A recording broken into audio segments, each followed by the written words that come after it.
Previously on Choppy Flops. I want to see what happens now. There we go. I told you so. I told you so. Oh,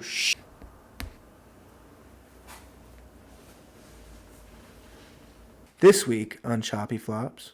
I had no idea they would have actually done it. Like, what? That is... Oh, dude. Dude.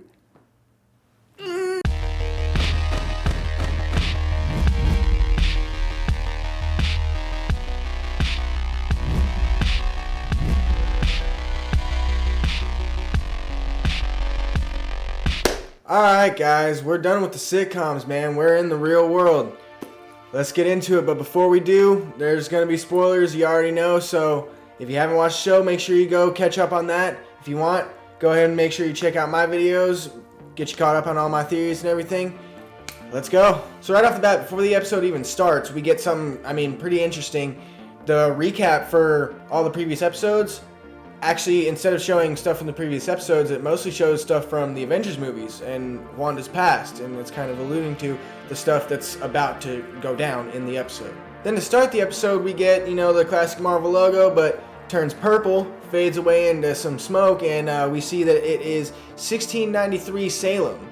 And we get kind of a play on the burnt at the stake kind of thing, the whole witch hunt thing, but instead of people hunting witches, it's witches hunting other witches. And I just gotta say, before we really get into this scene, the de-aging technology at Marvel, God, guys, y'all have gotten so good at making people look young. Like, it is ridiculous. So we find out that the whole reason that Agnes is, being put at the stake is because she betrayed her coven. She practiced some dark magic and that she wasn't supposed to. And she claims that she didn't, do any of that she needs help, that it, kind of came to her and bent to her will. But we see in a moment that that's clearly not the case. Because all the other witches in the coven, they pretty much just try to kill her, and the magic kind of seems to kick in and start to help her, and kind of drain the life out of the other witches. And at first, Agatha seems, pretty surprised, but then it quickly switches. Because she takes control and just, basically wipes out the rest of the witches. But she then tells the, mother witch that, she's like, hey, I can be good. And the witch mother is like, no, you can't. And she flies up and uses basically all her power. And she, forms, a magic crown and all this. It's an awesome scene, but she doesn't stand a chance against Agatha. Because she does the same thing that she did to the rest of the witches and sucks the life right out of her. And then she actually walks up and takes the pin that she's been wearing that whole time, which is pretty cool, because I was wondering, where that pin came from. I figured it was going to have some sort of importance. But then we get to see where the last episode left off, and Agatha, she's holding that rabbit, and she actually looks at it and says, isn't it great that she gets to meet the real us? So that rabbit definitely, there's something definitely up with him. I'm thinking that might be somebody we all have been waiting for. And I just gotta say, Agatha, man, dude, in this next scene, Kathryn Hahn straight up kills it, man. She is eating up this role. Oh man, every time she's on screen in this episode, she just straight up steals the show. And at the beginning of the scene, actually, she mentions that, Wanda's accent, it keeps going in and out, which I think is a pretty cool, little nod to the fact that, she keeps trying to push it down and hide it, but the real her keeps coming out. But then we see that Wanda tries to get in Agatha's head, kind of see what's going on, but she's had no power over Agatha. She hasn't this whole time. And on top of that, in this place, there's a bunch of protective runes that were placed by Agatha, so Wanda's not going to be able to use her powers at all here. But then we finally get the answer that has just been driving me up the freaking wall. So Agatha has been waiting for Wanda to go ahead and reveal herself. And she says she got close with fake Pietro. And she finally explains that she basically possessed his body. And she says, she couldn't use the, Aaron Taylor Johnson body because it was dead, full of holes in a different country. So that tells me right there, that basically confirms that she did pull him from the Fox universe and just possess and manipulate his body to kind of work for her and do what she needed to be done. But then Agnes starts going over the spells that Wanda has been using on the town. And it's pretty cool because I just gotta say, I love, the hand notions and everything that they use in this one. Because, they're very different from Doctor Strange. And they're kind of like Scarlet Witches, but it's kind of like a midpoint when we see Agatha use her powers. And man, again, her body language, the way she does that, the way she talks, just everything about her, like, she is just so fierce, and she, like I said, she just kills this role. But enough simping over Kathryn Hahn. So it seems that Agatha was actually drawn to the town because of all of the spells that Wanda was using, and because of how powerful whoever was doing this must have been. So it begs the question, could it possibly bring somebody else to the town, or to the planet, or maybe this dimension? But then we see pretty much, the primary motivation for this episode. Agatha is essentially trying to figure out how Wanda did all this, how she actually managed to put an entire town under the spell. So it seems, that Agatha has been behind, screwing with everything, but she really doesn't know what's going on and how Wanda did this. So, again, I think there's actually still somebody behind everything, pulling the strings behind all of this. And let's face it, you already know who I'm going to say I think it is, so I don't even have to. It's Mephisto. But anyway, we see that Agatha, she's going to take Wanda through all of her past traumas. But before that, when she's kind of trying to interrogate her and see, what's going on, try to just get the information from her directly, she slams her from side to side on two pillars, and dude, that had to have hurt.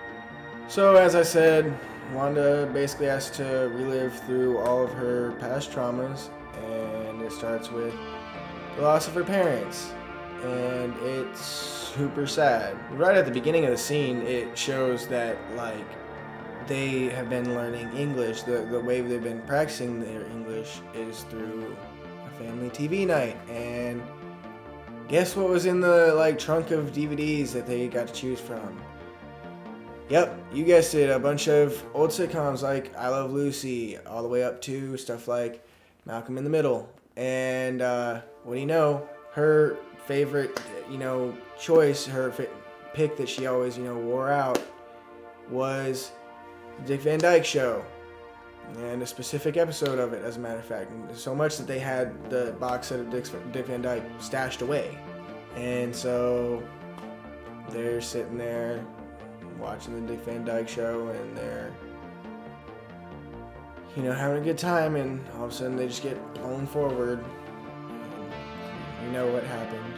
But then we see the part where Wanda sees that it was a Stark bomb that, killed her parents, because a Stark bomb lands right in front of them. But it doesn't explode. For 2 days.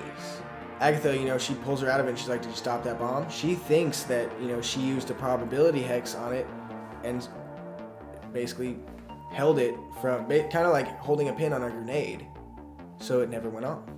And this is basically confirming that she had powers before the stone was ever in contact with her. It's basically the confirmation, the first confirmation of her being a proper mutant. Oh, dude, that is so cool, man.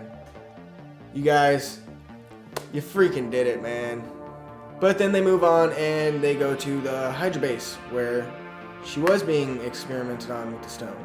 And it's here that we finally get Wanda's proper origin. We see that the people at Strucker's base, they're trying to get her to interact with the stone, see if they can get her to touch it, see what will actually happen, because everybody else who's touched it has completely been wiped out. But it gets a little bit crazy when the stone flies out of the scepter and straight towards her, instead of her even having to walk up to it, and it just explodes. Like the encasing just shatters, and all of a sudden you see the stone, and it just like blasts her with light, and it looks like it's like imbuing her with power. And we actually see the proper, you know, Scarlet Witch attire with the full crown and everything, kind of, you know, like the silhouette floating out of this light. And then all of a sudden she's passed out and she's just knocked on the floor. But interestingly enough, when the guards are checking out the camera footage, it just shows her walking in and then dropping on the floor. And, you know, and like it doesn't even show her dropping, it just shows her walking in and then boom, on the floor. And they're like, it doesn't make any sense. What happened in there? And they were sitting there watching it going, whoa, you know. So what I'm thinking is the Mind Stone kind of wiped their minds, kind of like that clicking thing from Men in Black. And then we get a quick second where Agatha says what I say at the end of pretty much every episode. I have a theory, and I need more. Before they go to the Avengers compound, to the first home that Wanda and Vision shared. And we see that, you know, Vision walks in and he's, you know, he sits down, he's trying to understand Malcolm in the Middle, but he doesn't really get it. And we see that Wanda is actually very heavily grieving over Pietro, because it's like fresh on her mind. This seems to be right after Age of Ultron. So we see that, you know, Vision is trying to help her get through it, and, you know, Wanda says, you know, she keeps getting knocked down and she tries to get back up, and it's just getting harder and harder. And Vision just kind of tries to talk her through it, and, you know, says, you know, I haven't experienced loss, but what is loss but, you know, the perseverance of love after death, basically. Then he sees something on the show, you know, he kind of enjoys it, starts to laugh a little bit. He says, oh, I'm sorry, you know. Wanda's like, no, it was funny, you know. And she shows that that's kind of when she first started to fall for him. But then, of course, we see that not everything's sunshine and rainbows, and Agatha's still there, and she says, you know, what happened when Vision wasn't there to hold you back? And, you know, it's kind of made clear that Vision was pretty much the only thing keeping her under control at all. And it shows when Agatha takes her to the sword compound, and we see what actually happened when Wanda went to get Vision's body. We find out right off the bat that his body was just straight up gone whenever she blipped back, and that she just wants to give him a proper funeral. And they let her through eventually, but it's after a huge hassle, and she's clearly pissed off. And I just gotta say, with this whole scene, Hayward is a f***ing prick. He refers to Vision as the Vision. He makes it very clear that he basically just sees him as sword property to, you know, just be weaponized.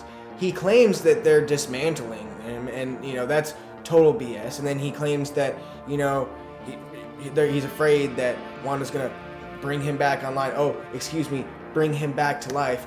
Those are his exact words. And again, that's also total BS. And Wanda tells him, like, dude, I just want to bury him. And Hayward's like, well, I'm not going to let you take $3 billion worth of vibranium and put it in the ground. As if Vision isn't basically like a freaking war hero. Like, wow. Wow. She tries to reason with Hayward, and she's like, you know, he's all I have left. And Hayward straight up looks at her and says, well, that's the thing. He's not yours. And that straight up makes Wanda snap and break the glass and go down to, you know, say a proper goodbye to Vision, you know, like face to face, not behind some, you know, wall. And this part's really sad too, because she, you know, she's trying to feel him and feel his life force, and she says, you know, I can't feel you. And she's crying. It's just hard to watch. But then she, you know, she leaves peacefully and goes to her car. So that shows that all that footage, you know, of her taking the body and all that, that was edited up and cut together to make it look like she went in there viciously, you know, just trying to, you know, mess everything up and take Vision's body by force. Again, Hayward's a f***ing prick. But so then Wanda goes to her car, and we see that, you know, it's a red car. I thought that was kind of a cool little detail. But the crazy thing to me is, I didn't even notice this, but my girlfriend noticed, it's not an Audi. it's a Buick. Dang, Marvel. What happened? But then we see Wanda actually go to Westview, and it kind of looks like she's scoping the town out and the people, but we find out soon that that's definitely not, what she was actually doing, that she actually had a good reason to go to that town and pick a house there. But before we find that out, I did notice that her license plate, it actually says Excelsior, which is a cool little nod, kind of a little, cameo from Big Man Stan, but it also says 2011 EKH. I couldn't figure out what the H could mean, but the E could be Eric, which is Magneto's actual, regular name. And then the K, I was thinking, could actually stand for Jack Kirby, who helped Stan Lee create Magneto. And I would say that both of those are kind of a stretch, but the 2011, I looked at what Marvel movies came out in that year, and X-Men First Class actually happened to come out that year when we got the new, younger Magneto that we might end up getting in this universe. So, we'll see. I know I said we'll see, but I'm like 99% sure we're going to get Magneto in the next episode. I can't wait.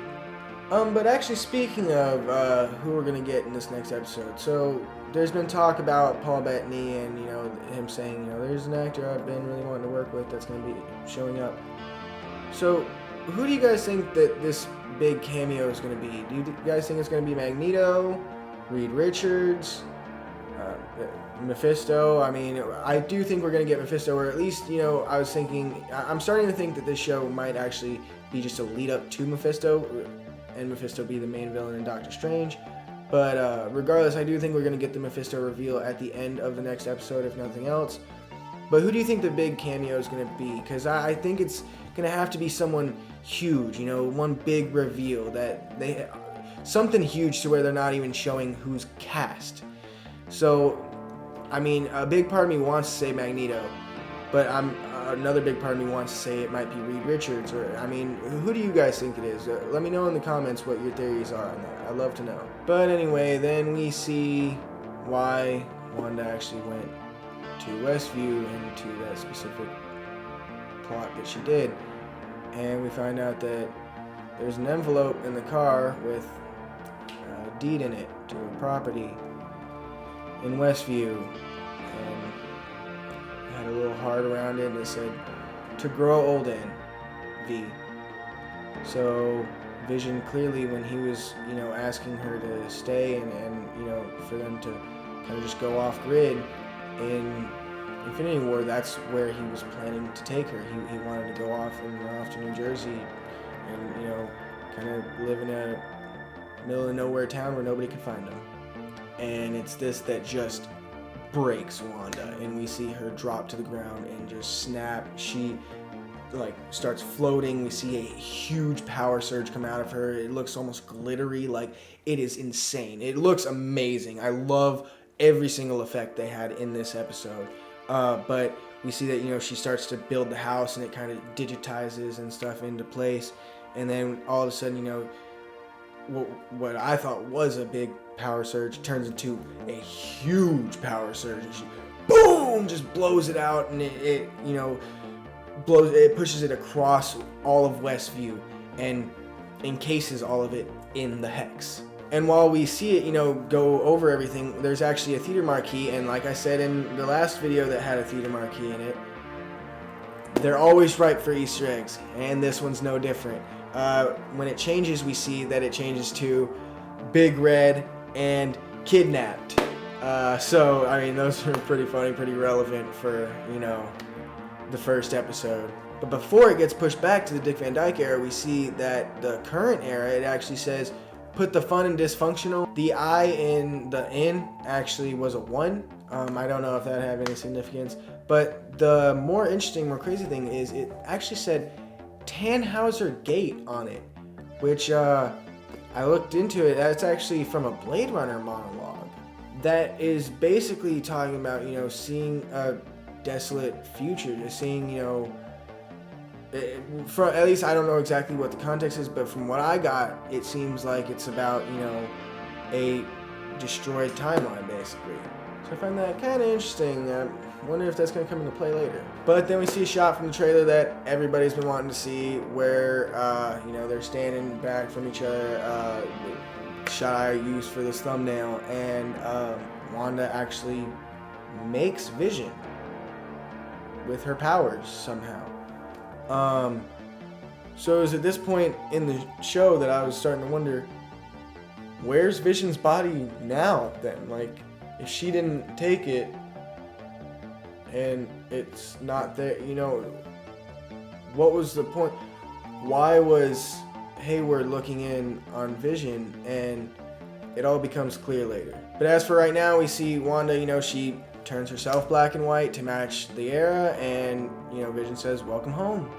And they basically decide, you know, to sit down, relax, and start watching TV, and that basically is the intro, the beginning to episode 1. But then Wanda is behind them, and, you know, she's kind of watching them settle in, and she starts to look around and sees that everything that's happening is actually in the middle of a TV set. And Agatha is in the middle of the crowd, you know, she's sitting there giving an applause, and all of a sudden she dissipates into smoke.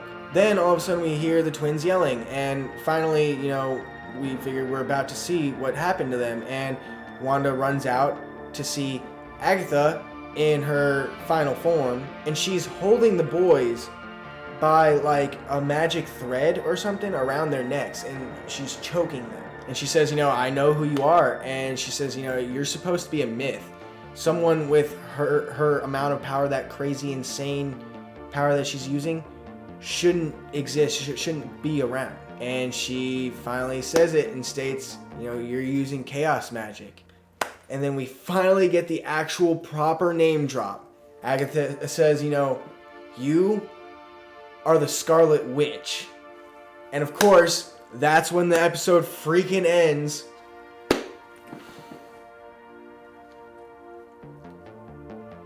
Me and you about to throw hands, Marvel, if you keep ending these episodes like this. But anyway, so the credits roll, and I noticed right away that in this episode, the credits are like fully focused on eyes. Like every shot is of someone's eyes, and of course they zoom in on Vision's eyes at the very end. So like I said, dude, the eyes are actually coming into play. Like my theory that I thought was insane actually has some sort of relevance.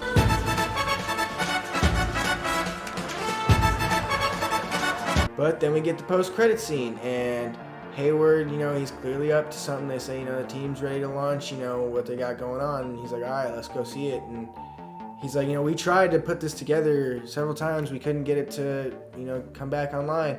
All we needed was a power supply straight from the source.